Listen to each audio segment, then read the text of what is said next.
We've seen the end of federal level pandemic stimulus checks. We've also seen the end of child tax credits, the end of the unemployment benefits, the end of the pandemic food benefits, and now we're hearing that there's going to be an end to the federal student loan payment pause as well. So if you're somebody that has not made payments on those student loans for several years now, brace yourselves, and this article is going to be covering how borrowers can get ready now. Now, in addition to that, let me know your thoughts. We've seen an end to all of these with a lot of unfulfilled promises. We had heard there was going to be a fourth federal level $2,000 check, and now we're hearing that the pandemic benefits are coming to an end. But we are on the verge of a massive recession, potentially a depression. We're hearing that things are going to be getting bad here. We just heard from the Federal Reserve. I let you guys know the latest on what we've heard.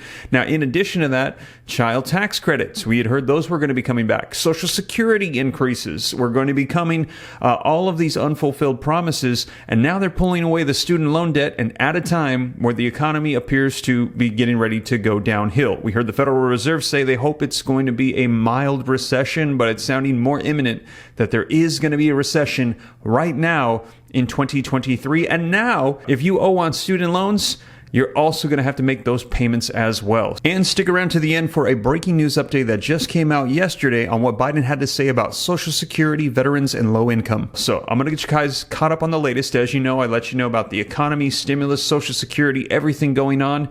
If you appreciate that, do me a quick favor before we dive into the latest on student loans and everything going on. Smash the like button for me. Just takes a second. Helps out a ton with the channel. Thank you so much. If you want to stay up to date, it's totally free. Just hit the subscribe button. Turn on that notification bell. Like I said, I'll keep you up to speed. And if you want to go a little bit further and get more information directly from me and help me out with channel topics, be sure to hit the join button and you can join the Ram fam. And this is a video that was actually requested by one of the Ram fam members as well, an update on the student loan situation. So we're going to get you caught up on the latest. Let's go ahead and dive right in. All right, so link in the description below to this article that just came out yesterday. The federal student loan payment pause may end soon. How borrowers can get ready now. As you guys know, I cite all the sources, put them on the screen, and read right from them so you can see for yourself that it's the latest. Now, this article says that while the summer signals music festivals and vacations for many, this year it will also mean the return of the federal student loan payments. Interest hasn't been accruing, and borrowers haven't been required to make payments on their federal student loans since March of 2020. But as the federal government winds down its pandemic relief, student loan borrowers are bracing to resume payments or start making them for the first time. For some, there's a lot of uncertainty around the process, from your actual payment due date to the amount that you'll be expected to pay. The good news, you can take steps now to prepare for the end of the pause. And here's where to start. Now, when do the payments restart? So here it is. Here's when. Federal student loan payments are currently scheduled to turn back on 30 days after June 30th. That is, unless the Supreme Court rules on President Joe Biden's student loan forgiveness plan before then, in which case the payments will resume 30 days after the ruling comes out. So that is still up in the air, as he had promised that he would wipe out $10,000 to $20,000 of student loan debt for all borrowers, and that includes Pell Grant borrowers as well, up to $20,000. But we're going to see what unfolds with that. Now, while that gives borrowers a rough window of when payments will be due, your budget should be prepared to start making those payments as early as the end of July. Don't wait until the case is resolved, said Barry Coleman, Vice President of the Counseling and Education Programs at the National Foundation for Credit Counseling. Don't wait until you know just before payments are going to be due again. Start planning right now. The Department of Education has instructed loan servicers to prepare to resume charging interest on loans in September and expects payments to come out due in October, according to documents obtained from Politico. Your actual payment due date will depend on your loan servicer. Now, what if you've never made a payment on your student loans before? What do you expect? If you graduate or left school between March 2020 and now, you may have never been required to make payments on a federal student loan. But once you start, you want to stay on top of those payments. Start by figuring out who your loan servicer is. They probably contacted you when your loans were originally dispersed. Now, if you're not sure, you can log into your Federal Student Aid or FSA account and scroll down to the My Loan Servicers section, or call the Federal Student Aid Information Center at 1-800-433-3243. Once you know who your servicer is, log into your account, see your repayment status. All federal borrowers are automatically enrolled in the standard repayment plan at first.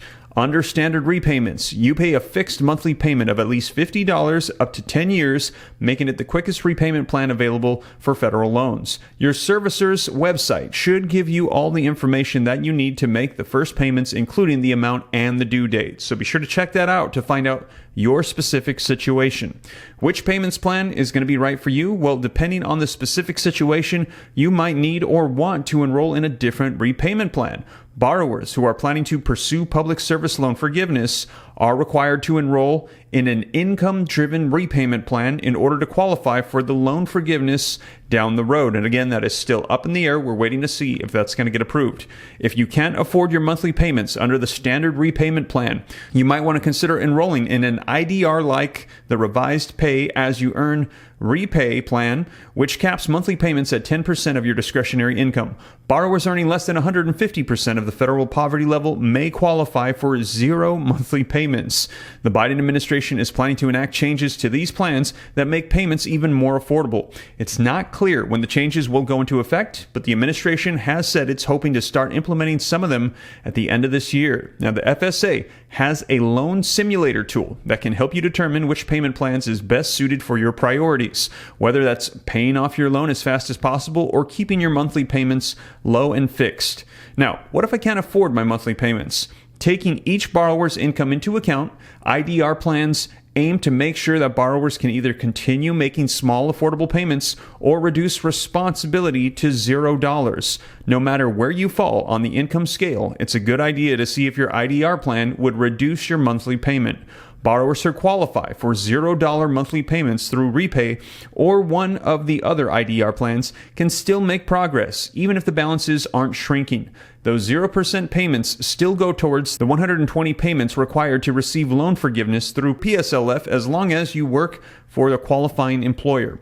And for all borrowers using an IDR plan, any remaining balance is forgiven after 20 to 25 years of payments. Now, the good news is you can change your repayment plan at any time. If you're not seeking PSLF, you're free to choose from the various repayment plans and see how it goes. If it's not working for you, try a different one. The alternatives, deferment or forbearance, are best reserved for major life events because you may be limited in length of the time that you can pause your repayments, and interest can accrue even while you're not making payments. You can request a loan deferment for a variety of specific situations, including undergoing cancer treatments, receiving government benefits like food stamps, being on active duty military service, or receiving unemployment benefits. The amount of time that you're able to defer payments depends on the type of deferment that you qualify for, generally between 1 to 3 years. Interest accrues on unsubsidized loans during a deferment period. If you're having trouble making your monthly payments but don't qualify for any of the deferments available, you may request a general forbearance. Your loan servicer will still need to approve, but if you can demonstrate financial hardship from a job change, medical expenses, or other reasons, you may receive a forbearance for up to 12 months at a time. Interest accrues on all loans in forbearance. You have an option of paying the interest as you go or having it added to your principal balance at the end of your forbearance. So how could student loan forgiveness impact repayments? Well, around 20 million borrowers will no longer have federal student debt if the Supreme Court allows Biden's loan forgiveness plan to proceed, according to the administration. But for now, those borrowers should still plan to start making payments when they resume. Consider the worst, hope for the best. Plan as if you're going to have to make these payments again, said Coleman. Similarly, borrowers who receive their $10,000 or maximum $20,000 in loan forgiveness but still have outstanding debt would see their monthly payments reduced because ED plans to recalculate your monthly payments based on your new balance if forgiveness is allowed.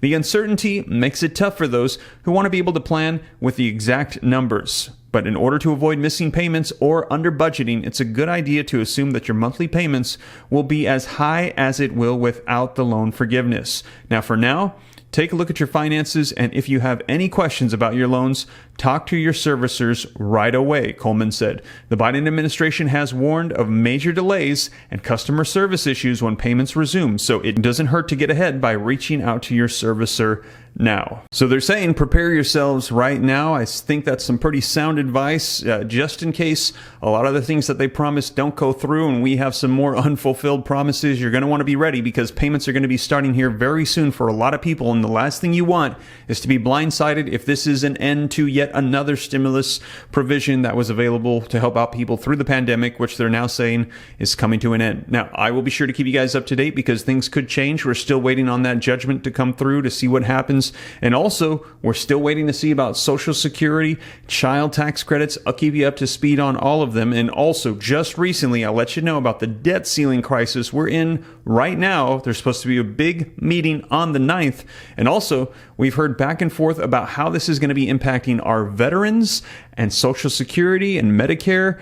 I will keep you guys up to date on that. And if you missed the latest on it, be sure to check it out right here in this video as I covered this just this week. So check that one out next, you guys. Don't forget, smash the like button, subscribe. Thank you for joining me, and I'll catch you in the next one. Take care. God bless. This is Steve.